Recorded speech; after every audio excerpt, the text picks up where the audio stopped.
بتبدأ القصة مع بنت اسمها مومو إياس، بنت مراهقة بتبقى واقفة مع حبيبها عيل سيس. بيقولها إنه مش هيروح هيخرجها عشان هو ما معهوش فلوس خالص، وبيقولها إنها تسلفه فلوس عشان يخرجها بيهم. فبتتعصب البت وتقوم مدياله شلوت، لكن الواد بيصد الضربة وتضربه، لكن الواد بيطلع أجمد منها ويديلها شلوت في بطنها تقع ويسيبها ويمشي، وتفضل البت تشتمه. وبعد كده بتقعد حزينة في فصلها وسط أصحابها المتخلفين، وتقول هي حزينة على الواد اللي سابها عشان كان أول واحد هي تصاحبه وتحبه في نفس الوقت، وأصحابها بدل ما يتعاطفوا معاها بيعاتبوها. وبتخرج من فصلها تمشي في الطرقة، بتشوف بالصدفة في فصل الصبيان بتلاقي عيل غلبان قاعد في حاله، العيال بيغلسوا عليه ويحدفوا عليه بالورق. وتبص على الواد والعيال بيرموا على الواد قطع مغناطيس، بيلاقوا البت قاعدة قدامهم بتتكلم مع الواد، فمش بيعجبها الواد وبتمشي. فتلاقي الواد الغلبان اللي كان بيقرا الكتاب بيقول لها انه عارف هي جت تتكلم ليه عشان تتعرف عليه، فتقول له انها مش كده اصلا. فالواد يقرب الكتاب قدام عينيها يقول لها ان هي جت عشان تعرف عن زيارة الرئيس للمريخ اللي هو مكتوب في الكتاب. ترد عليه مومو على انها مش جاية عشان كده. يفضل الواد يكمل عن الظواهر الكونية، فتقول له اخرس اسكت، وتقول له هي متعصبة ان هي حزينة عشان حبيبها طلع عيل مصلحجي ومشي وسابها، وتقول له رغدك ده مخليك ما عندكش صحاب، وتمشي. والواد يسمع الكلام يقف زعلان، وبترجع تشوفه وتتأسف له وتقول له انها عارفة ان فيها اشباح وان جدتها بتعرف الحاجات دي. والواد يرد عليها اكن ما حصلش حاجة، يقولها انت جاهلة وما تفهميش حاجة. بيتخانقوا مع بعض على مين هي نظريته صح. اصحاب مومو بيشوفوها وهي بتتخانق مع الواد مفكرين ان هي مصاحباه وبيحبوا في بعض. فتقول مومو للواد اديني دليل على ان مفيش اشباح، فبيقول لها انه هيوريها ان هي جاهلة وهو نظريته هي اللي صح. وبيروح المستشفى مهجورة، وبتمشي مومو مع الواد وهي خايفة. فبيروح الواد ينفق مسكون بيبقى واقف ومعاه كشاف، ويكلم البت يقول لها انه هيثبت لها ان هو اللي صح وان مفيش اشباح. فتحكي مومو للواد عن جدتها اللي بتعرف عن الاشباح، انها كانت العيال بيضحكوا عليها بسبب الحاجات دي، لكن مرة حصلت من واد هي بتحبه لكن اتريق على جدتها وزعلت جدا، فراحت عند جدتها اللي هي وفضلت تربيها على الحاجات دي لحد ما حفر في عقلها ان في اشباح مسكونة. والواد يفضل يستكشف المكان ويشوف في الارض خطوات رجل فيها دم، بيتخض لانه بيشوف قدامه ست عجوزة مخيفة بتكلمه، والواد بيخاف وبيجري. يقولها على التليفون انه شاف ست عجوزة شكلها مش شبح، فتقول له مومو ان هي شبح عجوزة اسمها الجدة تربو، لو جريت وراك هتلعنك. وتقول له شبح تربو ان هي عايزة بلبله وبتجري وراه عشانه، لكن التليفون بيهنج وتحاول مومو تجري، لكن الانوار اللي في المكان بتطفي تماما،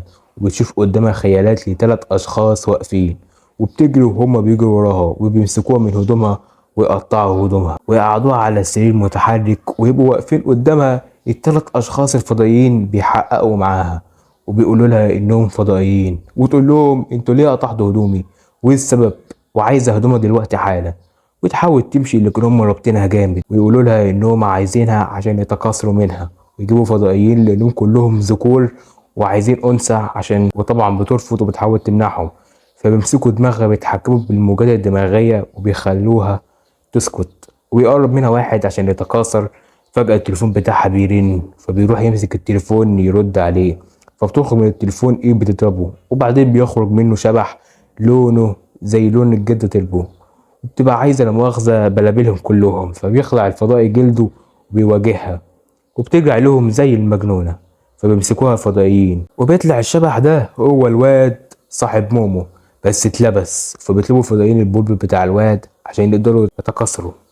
فبيقول الواد انه كان نفسه يقابل اي حد فضائي من هو صغير، بيدور على اي حاجه يخليه يتواصل معاهم، ويهددها ان لو لمسوها هيضربهم ويوريهم الفضائي اللي جواه، وتشجعه ماما وتقول له ساعدني يا ذكري، لكن بيطلع غير كده بيوقعوه من اول ضربه.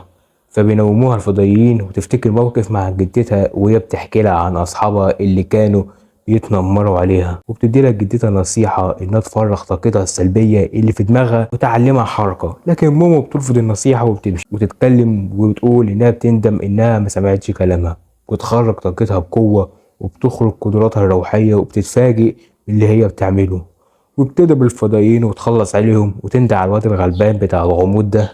فجأة تيجي الجدة تربو وتتحكم فيه وبتخرجه، لكن لسه هي بتتحكم فيه وتقول له انها تسيبها، فتقول لها انها مش هتسيبه طالما هي معاها البلبل بتاعه، فبتختفي. واياس اللي هي مومو بتبقى مش عارفة هي هتعمل ايه، والمكان بينفجر وبتخرج هي والواد للشارع، وبتقول انها بقت عارفة ان الفضائيين موجودين، وتفكر هتعمل ايه بعد كده وازاي تخلص من اللعنة. ومفيش طريقة غير تخلص على الجدة تربو وتخلص من لها نهائيا. ويفوق الولد وبيعتذر لها على كل اللي حصل لها، ويحاول انه يحل المشكله بنفسه وما يورطهاش في مشاكله تاني. فتقول له اياس اللي هي مومو معلش انها تبقى معاه لانها من غيره كان بقى ميت، وبتديله لبس يلبسه ويمشوا سوا. بيتكسف يتكلم لانها ملط قدامه فيديلها لبس. وفجاه الحلق بتاعها بينور وتلاقي بتلاحظ ان نبضات قلبها بتتسرع، وبتقول له انه يفكرها باسمها ويقولها ان اسمه كين تاكاكورا، وبتتصدم وتقول له انها مش داخل على دماغها ان هو اسمه تاكاكورا، ويقول لها انا مالي ده اسمي، وبتتجنن وتعمل حركات متخلفة وبتخرج من جسمه بجد تربو عايزة البلبل. فبتزقها مومو ويشكرها كين، وبيمشوا مع بعض وبيروح المدينة، وبتقترح عليه مومو انه يروح معاها البيت، ويوصلوا لبيت جدتها اللي هي بيتها يعني، وبتحذره ان جدتها معاملتها خشنة مع الشباب، وبتحذره يعني. وبيمشي وراها فبتظهر اللعنة عليه وبيتحرق. تروح مومو زقاه في المية وبتبص على الورقة محطوطة بالحيطة فيها تحذير، وبتتأسف له مومو لأن جدتها حاطة جهاز محمي، وتحذره إنه ياخد باله ويدخل عادي، لو اتحرق تاني هترميه في المية. فبيدخل كين هو خايف لكن بيعدي من غير أي إصابة، وبتضحك عليه بسبب شعره لأن اتأثر بالمية، وبيتضايق كين ويقول لها ده مش وقته تريقة. وبيدخلوا البيت وتدور مومو على جدتها، وبتخش وديتها تغير هدومها وتقول لكين انه يخرج بره. فبيفتح الباب وتتخض مومو ويطلع اللعنة مسيطرة عليه تاني، وتزق مومو وتقول له انت جيت هنا ليه؟ يقول لها انا مشفتش حاجة خالص، وتقول له انه يوريها النص التحتاني عشان تتأكد بلبله موجود عشان الجد تربو خدته. فبتأكد كين ويتصدم انه اختفى، وتقول له وريني كده، يرد عليها انت عبيطة ما ينفعش اوريهولك، ويقول لها انت السبب في كل ده. ترد عليه مومو ان مش انت اللي صممت انك مش عالم بوجود الاشباح، ويقول لها كلام دراما حزين وانه وحيد وما عندوش صحاب، ولما شافها وبتقرب منه حس ان حد عايز يتكلم معاه. وتقول له مومو عشان كده انت ما عندكش صحاب، عشان بتهتم بنظرياتك وحاجاتك انت بس. وتقول له ما علينا، خلينا في الحاجة الغريبة اللي بتحصل لنا دي. وبيزعل من كلامها ويقول لها يا بيتش، وبيتضايق وبيتخانقوا مع بعض تاني. وفجأة بيسمعوا صوت جرس باب يقول لها كين إن جدتها جت، وتقول له مش عارفة، وبينزلوا السلم يشوفوا مين. وتقول له إن جدتها عاملة جرس للناس وجرس للأرواح الشريرة، عشان كده عملت جهاز الإنذار في مدخل البيت، وهي شالت الورقة اللي فيها الإنذار اللي هي التعويذة، وده ممكن يكون شبح اللي بيخبط. فتقول إنها لازم تحط الورقة في مكانها ويخرجوا من الباب تاني، لكن فجأة الدنيا بتتحول لأسود، ويقول لها كين ان الباب اتقفل، وتقول مومو انها لازم تحط التعويذة عشان تحميهم من اي شر. ففجأة بيظهر دم في الورقة، والدم ده بيخرج من مناخيرها، وكين برضه بينزف دم، وبيظهر شبح عملاق يبدأ يطاردهم، والورقة بتقع منهم وبيضطروا انهم يجروا.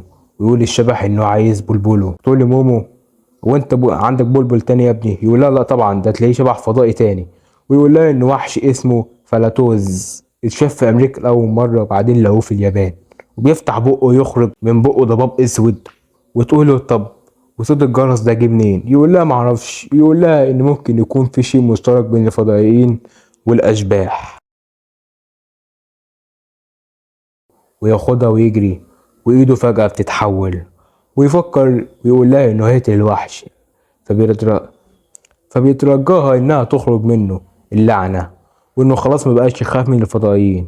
بتقول له انت مجنون، ممكن تحصل لك حاجة. يقول لها مالكيش دعوة، وتعلم حركاتها وبتخرج من جواه لعنة الجد تربو، وبتخرج منه لكن بتحول لشخص تاني خالص، ويقرب من قدام شبح عشان يضربه. فبيمسكه بإيده وإيده بتقطع، ويظهر كين اللي هو قطعهم، وبيدخل مواجهة مع الشبح، لكن الشبح بيديله ضربة بيرجع تاني كين، ويتأسف لها عشان جسمه مقدرش يتحمل قوة اللعنة، بس قدر يقطع صوابعها. وبيزعق لها وتقول له أنا مالي، أنا عملت اللي أقدر عليه. ويشوف الشبح بيعمل حركات السمو، ويجيله فكرة ويقول لمومو إن هما يضربوه رجليه عشان يقع على الأرض وإيده تلمس الأرض ويخسر. ويتحول كين ويروح يضربوه ويقطع كين رجل الشبح، وإيده بتلمس الأرض وبينتهي. بتفرح مومو وتقول لكين فعلا زي ما خطط، لكن بيصحى تاني وبيمسك مومو ويضربها جامد. وبيرجع كين تاني وتقول مومو للشبح انت غشاش لانك لمست الارض ودي مش قواعد لعبة السومو. ويقول لها كين انها تخرج منه اللعنة وبيضربه.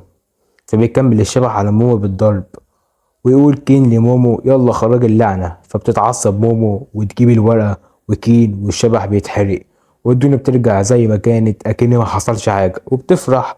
لكن اللعنة الجدة تربو بتسيطر تاني على كين.